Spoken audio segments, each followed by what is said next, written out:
Gary, you know what I just talk about? Hmm. It has been a really long time since I've seen Homie. Gary, are Whoa, they whoa, whoa, eating your whoa, dog?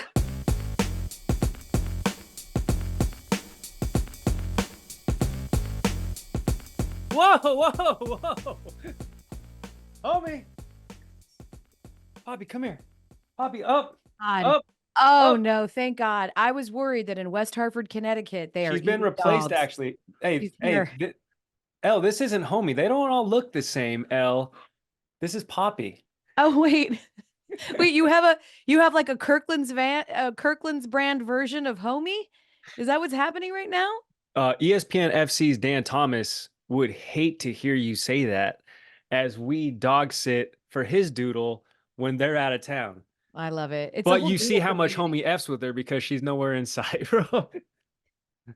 Homie's like, I'm out. We are not homies. We're not cool. Gary, we're cool. Welcome to the Elle Duncan Show with the aforementioned Gary Streisky, who's dog sitting. You're that guy. You're just such a wonderful, lovable friend. You That's seem me. like the guy that any random at work could be like, any chance you want to watch my dog for 2 weeks? And you're like, bring them by. Well, here's the thing. I have friends who don't trust me with their kids, so I feel Fair. like if I can prove to them that I can keep a dog alive that has four legs, I can certainly keep children alive. No, total false equivalency. Nope. And Not I'm going to really though, die on Elle. this hill. I'm going to die on this hill as someone that is a pet lover that has had dogs, used to have a doodle. Rest in peace, Frisco. Damn, I Frisco. love, yeah, I love dogs. I love all of those things. But whenever someone is like, I mean, I kind of have a kid, I have a dog. I'm like, ooh, yeah, nope. Well, Elle, That's they not even close to the same thing. You can literally lock a dog up. You can put them in a kennel. You can just like feed them and play with them a little bit and then largely ignore them. That is not at all how it works with children. sounds like that would be my exact playbook, Elle. Feed them, play with them, lock them Put up them in so a they don't run cage. away. Where's Oh, the issue? listen, so for Gary's mom that has been wishing, praying, hoping for a grandchild, now you see why you don't have one. Your son thinks Well, he can just lock it away in a cage. careful what you wish for, Mom. You know what you are? You're not great at watching children. I don't think you're great at conspiracy theories, but you are excellent at crystal balling this. You are a really good soothsayer, Gary. There's a lot of times I don't give you credit for throwing out these wild things, and then over the weekend, they come true. So, how about on this Thursday, as we get ready for a full weekend across the sports sphere, we do a little crystal balling? All right. Let's get it. We're going to predict some things that we think are going to happen. And here's the crystal ball scenario. We're ready Hmm. when it comes to the WNBA.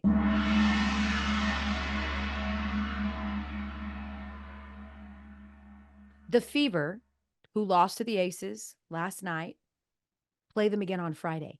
If they lose, this will be largely deflating for the Fever.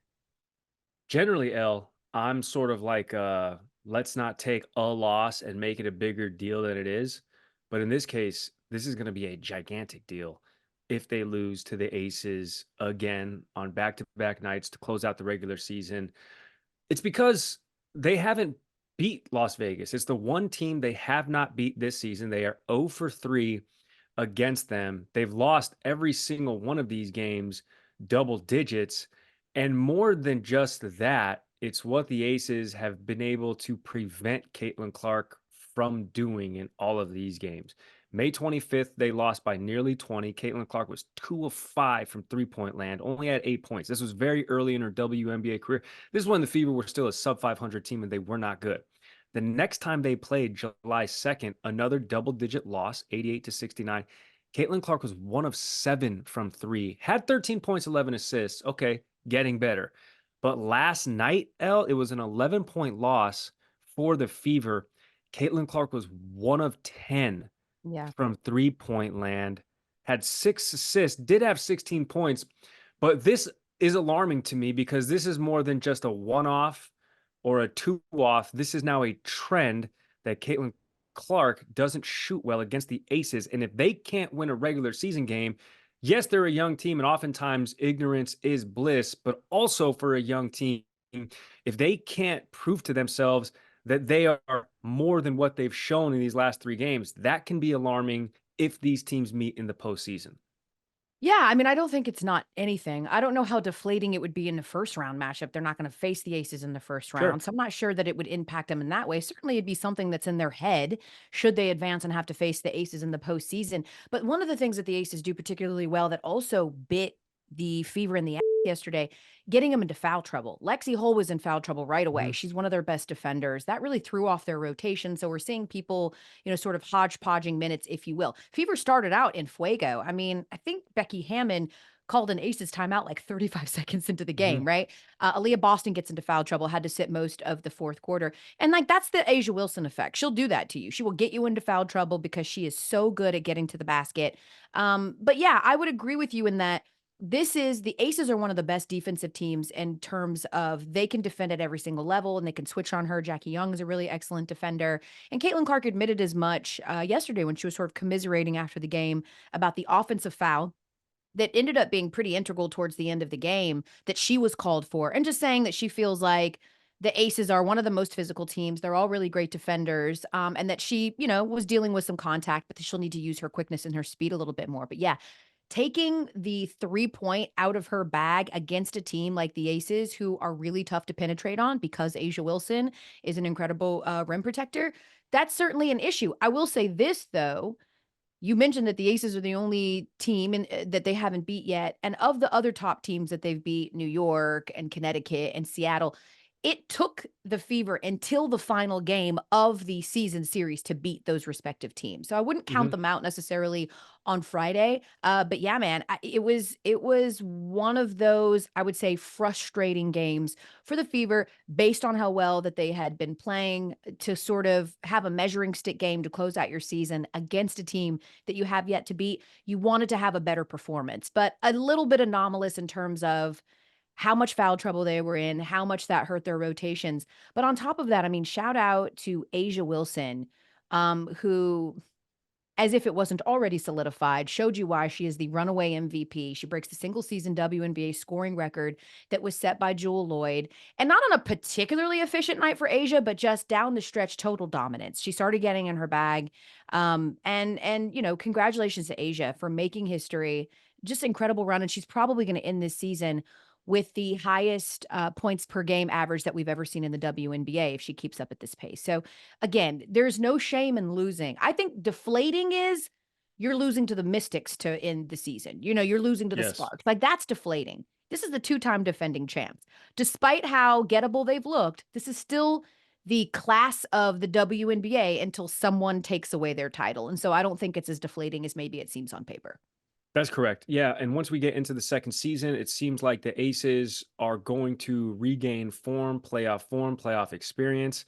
I just say that works counterintuitively when you have a less experienced team that doesn't have playoff experience. Sure. You want to go into that having confidence as opposed to the Aces who don't necessarily need to see that in the regular season because they know they've proven that in the postseason, to which the Fever have not. So for them, getting a regular season win against the Aces, I think would go exponentially further than some people would think. Yeah, I mean, listen, the good news for the Fever is they are into the postseason no matter what. So you Mhm. start wondering, are you going to sit them for any of these final games? What does that look like? How important is it to you to beat the Yeah. Aces? On the other end of the spectrum, as we look back into the crystal ball, Chicago gets beat by Washington on Wednesday.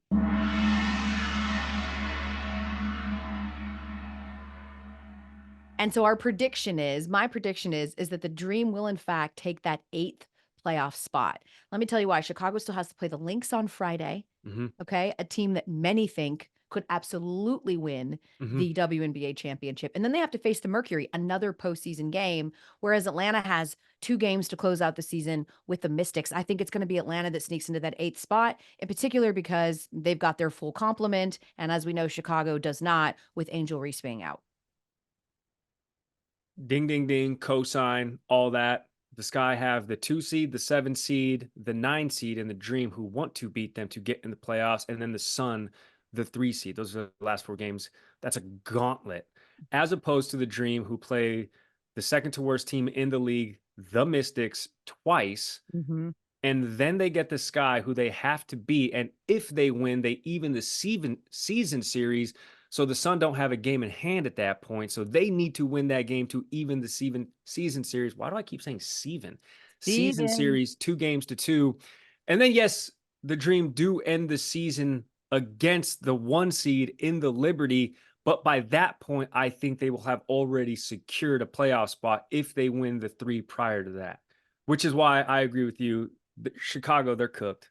It's a wrap. They're trending in different directions, and I It's a think, wrap. like, I always talk about the rally, right before you die. For people that don't know, there's like I'm sure there's a medical term for it. I just call it the rally, but it's where someone right before they die, it's like all of the neurons are firing and they get this burst of energy and they seem okay. When my uncle was dying of cancer, that's what happened to him. Like 2 days before he died, he was fine. He was good. He was eating. He was energetic. That kind of feels like what the Sky did. Like they won those couple games without Damn. Angel Reese, but it felt like the rally. It was like, this is all we got. This is all that's left. And certainly they got a boon from Kennedy Carter coming back. But yeah, it feels like neither one of these teams is it's not like exactly like the Dream or, charging into the postseason. They've lost some games down the stretch that probably wouldn't have made this race as tight as it is. But I still think that with their full complement, the Dream are just trending in a different direction. Let's go to the NFL for our Let's do crystal it. ball. When you look into your crystal ball, Gare Bear, Okay.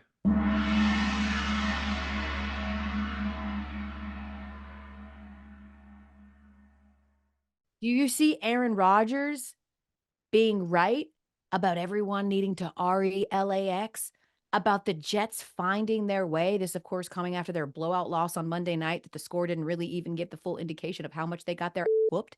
Do you think the Jets will be all right and get their first win against the Titans on Sunday? Yeah, we gotta chill, L. We play football into January. It's still hot outside. What are we freaking out about? That's what I really want to know. What are we freaking out about? The Jets were the first to score a touchdown in that game. They're gonna be all right. They play the Titans, who inexplicably lost, all right, to the Bears last week. They'll be all right. L, I have more of a question on something that Aaron Rodgers said that I want to ask you about once I find out if you're in lockstep with me or not. This is a non-issue to me. The Jets are fine. They're not going to win the division, but they will be a wild card team. They're fine. Yeah, I think that, that's I'm with you, Gary. Like, I think that what that game showed us was that the Niners are perennial contenders. They are always in the mix to be a Yes. Super Bowl contender. And I think that what we saw there is a bit of a measuring stick game and saying the Jets aren't in their atmosphere yet, right? Uh-huh. Like the Jets, we instantly wanted to give Aaron Rodgers addition to that team because of what we knew about their defense, make them a Super Bowl contenders. When I really think that their North Star is sneaking in as a wild card team. Like I think a wild card team and returning to the playoff for the Jets, that is like that's what they're hoping for. I think that's the barometer we need to be judging them on. I think Mhm. the reason that people are concerned is because the Jets defense, which was the reason Yes. Aaron Rodgers chose to go there, right, was supposed to be better than that. And they Mhm. let an undrafted third string running back run it down their throat. Shout out to Jordan Mason. So I think that's probably where the concern is. Like Aaron Rodgers, he was fine. He looked super solid for a guy that hasn't thrown a pass in a game in 600 days or whatever, or hasn't thrown more than like one pass in a game in 600 days. I think he looked okay. I'm not as worried about him, although he did look a little rusty. He did look a little uncomfortable in the pocket. We know all of those things to be true. I think more of the panic is, oh, like this was supposed to be a defensive team Yeah. that was going to get upgraded by the fact that they had Aaron Rodgers.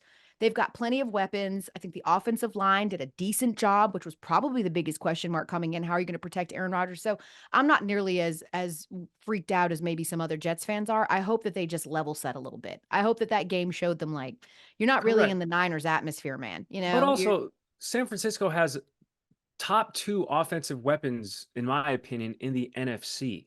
So, like, for them to let San Francisco score 30 plus, like that in and of itself isn't an anomaly to me.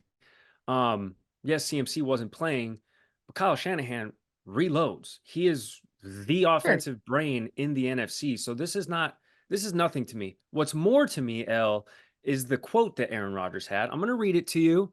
Okay. And then because you are wiser than me, I want you to tell me what this word is. All right. It's a long season. I think at times people think the season is like you're out in the prairie or the desert and you're moving around trying to find water. But it's more like a nice, slow bolero where we're just swaying with the music and reacting to whatever comes to us and through us. Just trying not to get too high with the highs or too low with the lows. Elle, what is a bolero? I have a Can you couple options. can you spell the word? I feel like I'm on the spelling bee. Please spell the word and give me the Sure. country of origin. Bolero. Yeah, like a tie? Bolero. No, that's a Like bolo. Okay, this oh, was from Aaron Rodgers, not Philip Rivers. Bolero. So, Elle, I've aggregated a couple of things that I think would make sense that this is, and you're gonna have to tell me what it is. okay. Okay, so you're out in the prairie, moving and trying to find, but it's more like a nice, slow bolero. So, is a bolero a seasoned, slow simmered meat? Is it a small, bowl shaped body of inland water? Or is it a Spanish dance characterized by sharp turns and stamping of the feet? Bolero.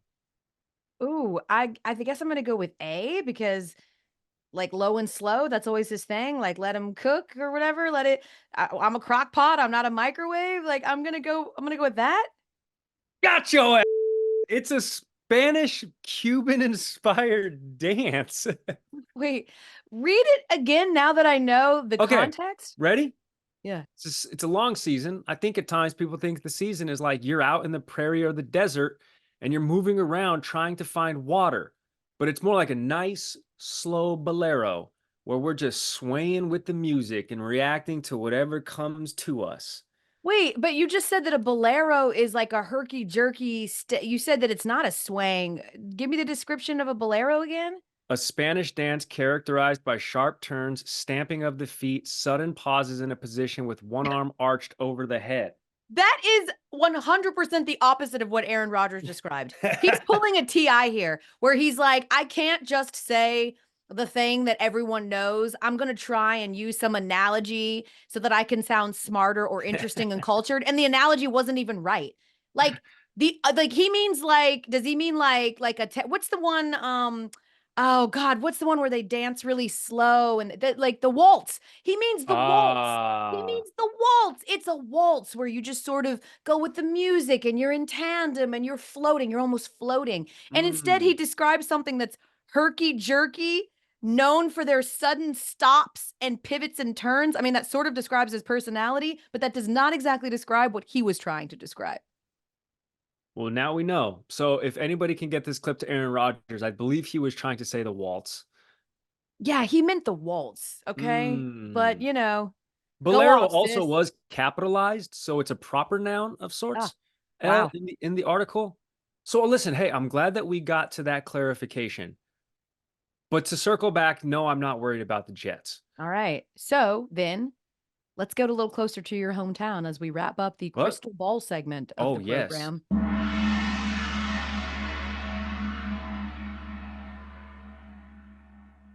Deion Sanders, as you look into your crystal ball, Panic. will get their confidence back and they will stomp Colorado State in a rivalry game, and all will be right in the world. Okay. Question's a touch misleading because I don't think that Deion Sanders and the Buffaloes have ever been short of confidence. I think that they are short of a touch of reality in that they are last in the country in yards per game in rushing. They Yeah. have ran 27 rushing plays in 2 games this season.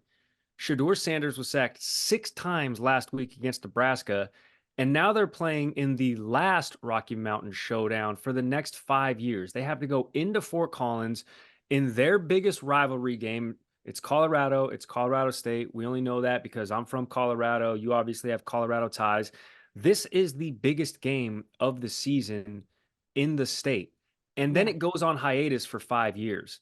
So although their confidence isn't lacking, I don't think Colorado is going to win this game because they've proven both games this season. Yeah, they were able to escape North Dakota State because they were just superior athletes.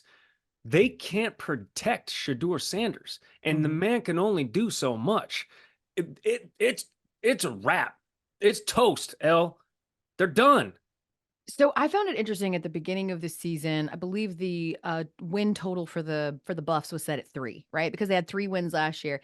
And we were as a group for my 6 p.m. Sports Center yesterday, just like going through the schedule, really trying to pick out how they could even win 3 games. And Uh-huh. I think that you've got Colorado State on one side, who came into last year's game against Colorado, who at the time started out on fire. They were the talk of college football. Look what Deion's doing. They're undefeated, and this is incredible. And they came into that game, and I believe they were what, like 27.5 point dogs. Colorado State was in that game. They were winning by 11 in the fourth quarter. And then, of course, the Buffs ended up rallying and they go to that double OT win and ultimately get it. One of the receivers for Colorado State said, "We felt like we should have murdered them Mhm. last year." That's And crazy. again, they were coming in with all the momentum of being undefeated. I think that they don't have any of that momentum this year.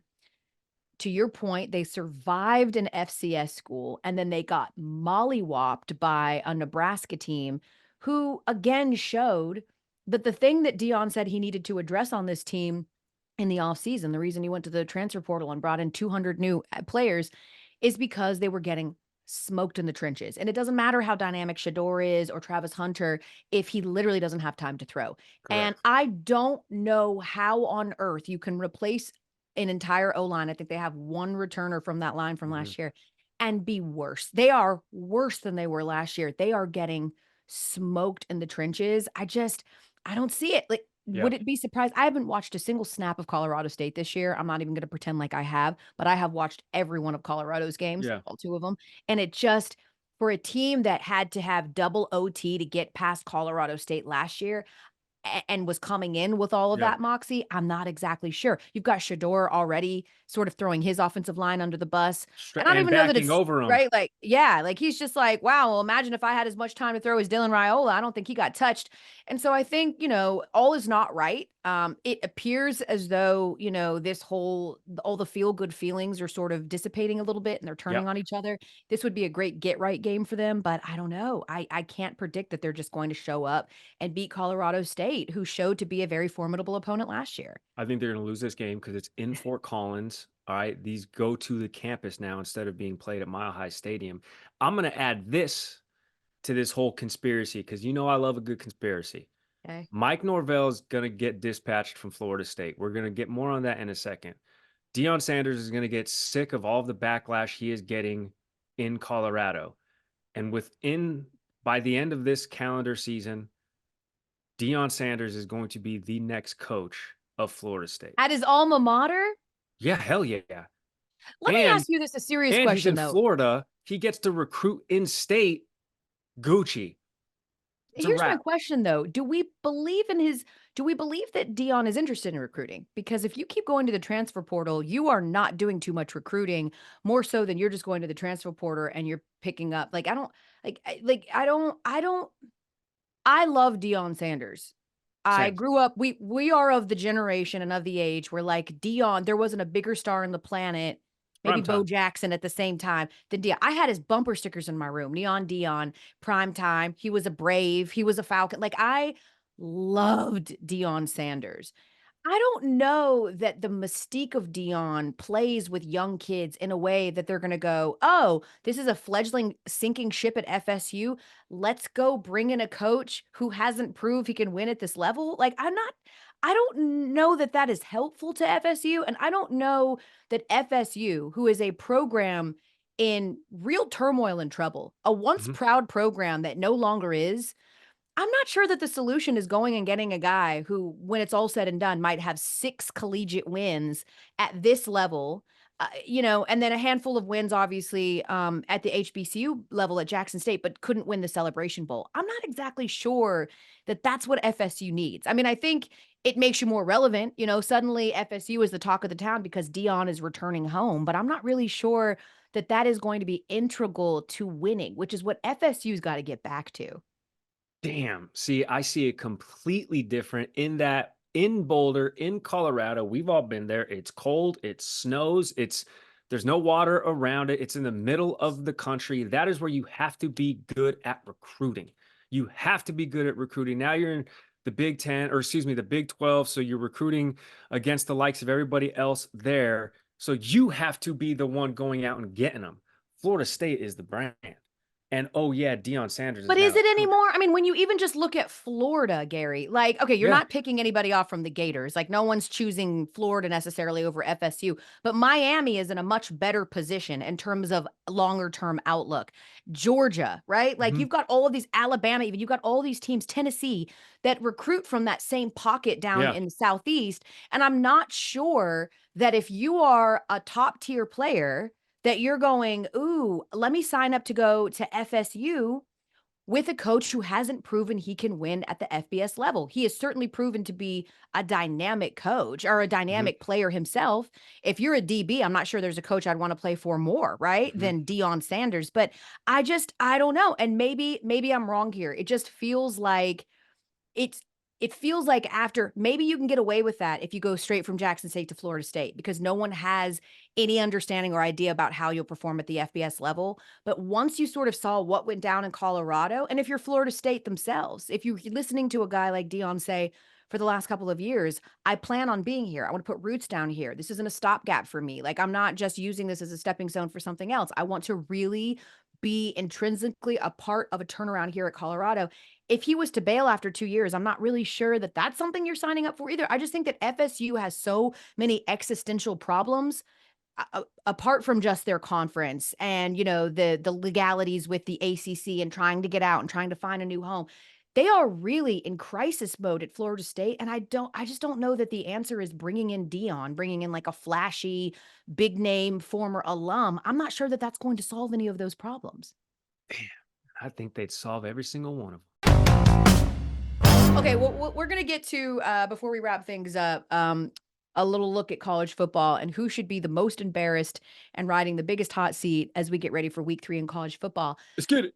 But we floated this the other day, and I thought it would be a really fun sort of exercise and game on who we would want to Okay. build a WNBA team around. Now, I'm gonna say Okay. WNBA, and I'm gonna disqualify Paige Beckers just because we threw her name out there. I said before, like, I would build her team around Paige Beckers. I think she's amazing. She's such a great two-way player. She can do a little bit of everything. She can play the 1, the 2. She can defend. She's really, really good. But for the interests of making it a W team, let's just stick with WNBA players. And I think what we're going to do here is we're going to go from 5 to 1, 1 being the most important person on your team, 5 being the least, although there are no, what's your phrase? There are no small parts, only Hey, listen, there's no small parts, just small actors. there it is. Okay. There it is. And so we're going to do a little bit of a word association game where we're going to throw out our list at the same time and see if they Five to in one. any way match up. And I also want to be very clear here. I actually did the thing where I am trying to cast my team in their particular positions. This is not going to be a 5 guard team here. All right. I was trying to look at who I think is the best in their respective positions Okay. on top of who I think is incredibly important in terms of like name value and stuff like that. All right. L, you're just making up rules and protocol No, as we Gary, if you go. wanna have an I'm old going fall death lineup and have 5 PGs, then go for it, but I'm I'm going actually 5 choosing to 1. positions here. I'm going 5 to 1, fifth most important to the most important as it relates to building a WNBA franchise. Those are the only stipulations I was given, L. Don't change them on me now because I'm not changing my damn list. Okay, all right. At number 5, the 5th most important player that we wanna build our team around, 1, 2, 3, Jonquel Jones. Nafisa Collier. Okay, Okay. I like it. Do you wanna explain your Yeah, pick? I was gonna say immediately. Actually, I'm not gonna tell my hand just yet, but you'll pick up on a theme. Nafisa Collier, okay, Olympian, gold medalist, 27 years young, Yeah, and has emerged this season into the top 2, top 3 player by way of MVP definition this season. Can do it all, nimble enough to be a perimeter defender, but makes her living down low. Give me Nafisa Collier at 5, playing on a Lynx team that I know we've revisited a couple of times. Are a lot of our analysts pick as being a dark horse title winner. nice. Okay, so I went specific here with the center position, and Okay. I battled between going with Jonquel or going with Brittany Griner. I chose Jonquil simply because I think she's a more versatile scorer. She can hit a three. That's not really BG's strong suit. And she's a more flexible defender as well. And she's Okay. younger. So I went center, being that it is an important position. Hmm. It gets number 5, and I'm going Jonquil Jones. All right, number 4. Okay. 3, 2, 1. Jewel Lloyd. Aaliyah Boston. Okay, see, you're being jaded by the numbers this season. Jewel Lloyd, last year's WNBA leading Leading scorer. I scorer. get that. Okay, here's why I'm going Aaliyah Boston. Okay. Again, 22 years young, Mm-hmm. number 1 overall pick. Basically, the fever before Caitlin Clark was like, we are going to build our franchise around her. What we've seen this season is that you bloom where you're planted, but it is also very important what else surrounds you in this garden. And we have seen Aaliyah Boston, maybe a touch of this is recency bias. We have seen Aaliyah Boston become a double trouble every sort of night player ever since she's had a facilitator to be able to give her the rock. Listen, forwards and centers for the most part can't create their own shots. All right. We need a battery. Okay. We need a 1-2 punch here. And with Aaliyah Boston having the guard play that she does, we are seeing her flourish into the player that she was at South Carolina, leading them to national championships, and then obviously being the paint player we expected her to be in WNBA. I see you got a love for forwards. I see that already. Yes. You've picked Fee and you've picked Aaliyah, both forwards. I mean, you can't go wrong with Aaliyah Boston. She's fantastic. I chose Jewel Lloyd. And I actually debated between Jewel Lloyd and Enrique Agumbawale just as my shooting guard. And I think I chose Jewel just because she's more of a two-way player and she's a little bit more efficient. I mean, Enrique is one of the most clutch players. She scores in bunches. She's a volume shooter. She's a little bit like a Russell Westbrook in that way. But I just think that Jewel has the championship pedigree. She obviously can get buckets. She's a former leading scorer. In fact, the record that Asia Wilson just broke was Jewel Lloyd's Hmm. record for the most points in a single season. So I went there at shooting guard. All Okay. right. Number 3. Yeah, you're gonna 1, like this one. 2, 3.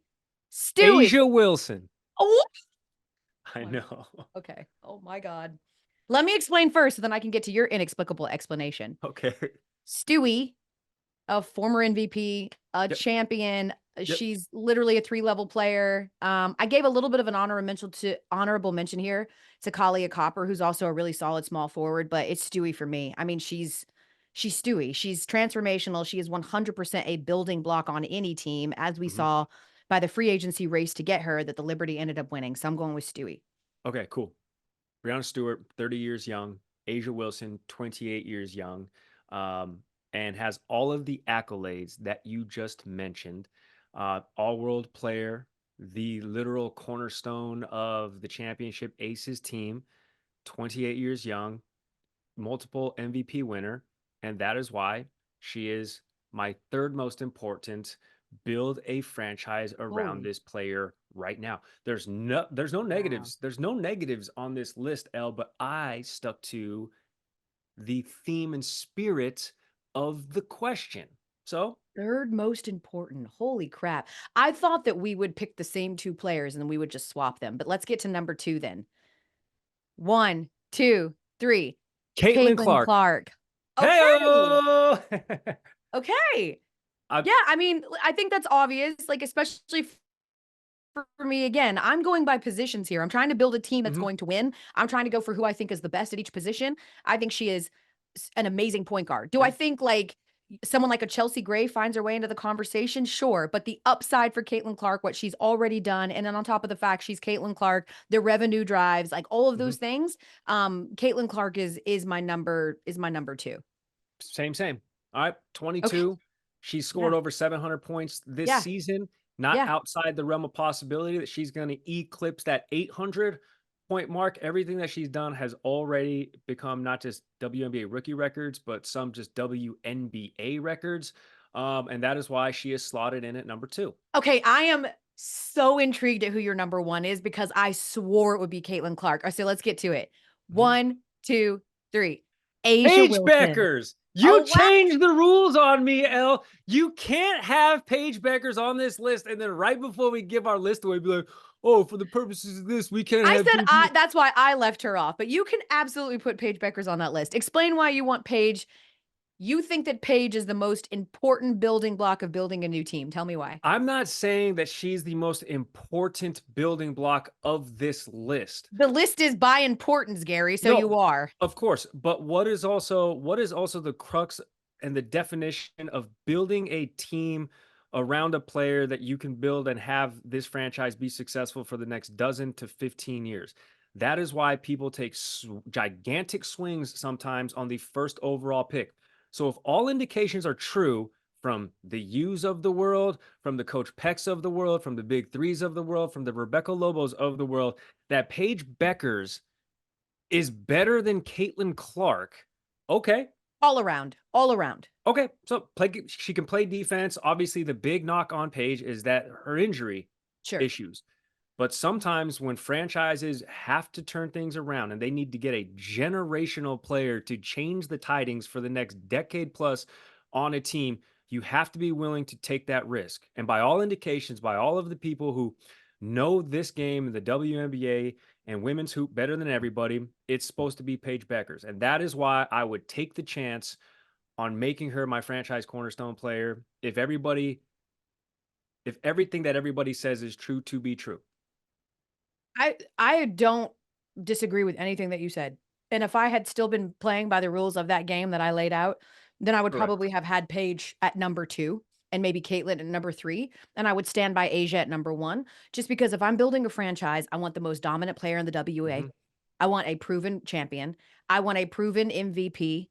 I want a leader. And everyone that plays with Asia Wilson, apart from her talent, will tell you she's an incredible leader. She is a person that wants to put all of the responsibility on her back. You know, she's got that Mamba mentality that we always like to say. And on top of that, she's young. And when we talk about the impact that Asia Wilson has had, before Caitlin Clark got into the league, and of course they dominate all of the records now in terms of home attendance and all that. But it was the Aces. They were the first team to Mhm. sell out their season tickets. They were the first team to sell out all their home games. And a large part of that is because of, yes, they were winning championships, but they were winning championships because of Asia Wilson. But yeah, if we were still sort of abiding by those same rules, during the tournament, so many people gave Dawn Staley shit for saying that she would choose to build a team around Paige Beckers. They gave Gino Ariema shit for saying that Paige is a better player than Caitlin Clark. You know, being that it's his coach, What's he that it's supposed his to say? player. Like, what's What's he he supposed supposed to say? I what don't think she's that what's he great. supposed to say?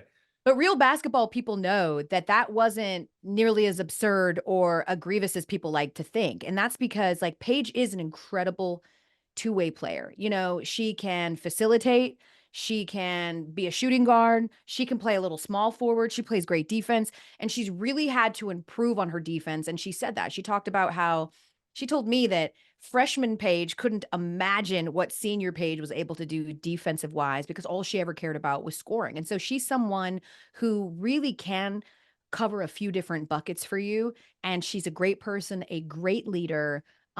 She's got the Riz, the socials love her. Like, she's got all Mhm. the marketing stuff. She was the original. I sort of hate saying the original Caitlin Clark, but when I'm describing to people and sort of table setting what this next season is going to look like, she was the original, I say, Caitlin Clark in terms of attention. Paige was the first freshman to ever win National Player of the Year. She was the first female athlete in college to sign with Gatorade. Like, she was that girl. And then the injuries really played spoiler to what should have been a legacy college run. And thankfully for all of us, she's coming back for one more final year. She's got that COVID year, that 5th year, seemingly healthy. And we're going to see if UConn can make some moves and make some waves after making the Final Four last year. But I'm with you. I mean, Caitlin's amazing. Paige Beckers is amazing. I don't think you can go wrong either way. But making an argument that Paige Beckers is who you want to build your franchise around, in, Which would sold have and to in. be the last 4 teams in the standing get submitted for the actual first overall pick in the lottery, right? So that would Yeah, be yeah. the I can't Sparks, the which would Sparks. be insane. Yeah, Her, in Cameron Brink LA with teaming up Cameron in Brink LA. That's and crazy. Rakia Jackson. Oh, Yeah. The Dallas Wings, the Mystics, and the Dream. So yeah. the WNBA wants Paige Beckers in LA. Of course they do. Yes. Of course they do. But I can tell you, as someone that is from Atlanta and the makeup and the demo of Atlanta, they want Paige Beckers there. They want Paige Beckers Hey, there. you She ain't would lying. thrive in Atlanta. Paige already has a hood pass, and so she would thrive in Atlanta. They would love her there, and her and Ryan Howard. Ugh. All right, very quickly before we wrap Oh up, yeah. because we said we would do it. Who is not getting a pass this weekend if they don't have a great effort in college football week 3? Who's got to have the biggest bounce back? I'm going to throw mine out there. It's got to be Notre Dame. I mean, you Oh, lose to Northern Illinois, you go from number 5 in the rankings to number 18. They're playing Purdue on Saturday. At the very least, not a MAC team, a Big Ten team. yeah.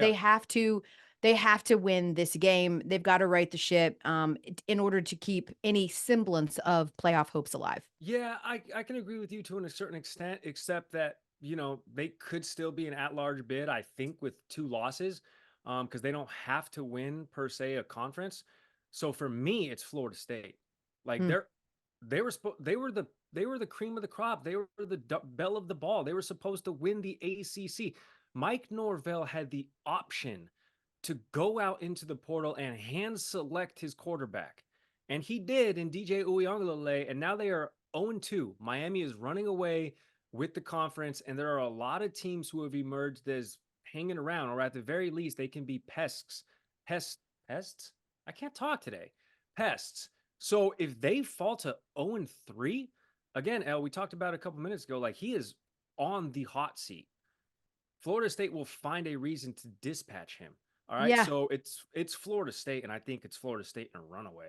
Yeah, Florida State plays Memphis. I think on top of that, everything that you said, it's also like you look down in Miami and you see that you had Cam Ward at Florida State and he left Yes, because he signed DJ Uiagalelei. And on top of that, reportedly they're paying like $12 million for this roster. For this roster that is 0-2 with losses to Georgia Tech and Boston College. I'm with you in terms of that. Like I could agree with you that Florida State has the most to lose. I also don't think that they curry a ton of favor by beating Memphis. Like I think hmm Purdue again is a Big Ten team, a solid team. I think like being able to beat them is a little bit more of a statement than Florida State being able to beat Memphis. But yes, like they've got to stop the bleeding because at the very least, Notre Dame has a win on the season. correct. Gare Bear, happy weekend watching to you for sports. We'll check back in with you guys on Monday. Gary's actually got to travel to the White House again on Tuesday. I'm gonna start wondering if you've got a boo there if you don't keep going to if you don't stop going to the White House. It's like every other week you're at the White House. It's like I do. Her initials are KH. I'm going to celebrate Korean Thanksgiving, Chuseok, and they've Which I did invited not me and my listen. mother. I just finally wrapped my head around the fact that there's Canadian Thanksgiving. I did not know that there's Korean Thanksgiving too. You learn new things every day. So we will have a podcast on Monday for you instead of Tuesday, and we'll wrap up the NFL weekend and anything else that happened, all of the shenanigans. Gare Bear, L, remind the people how that they can rate and subscribe and review and all that stuff. straight up anywhere you have internet, all right? Hop in those comments. Our YouTube comments are absolutely cracking right now. Get in on the conversation. YouTube, Spotify, everywhere else you have internet. Bye.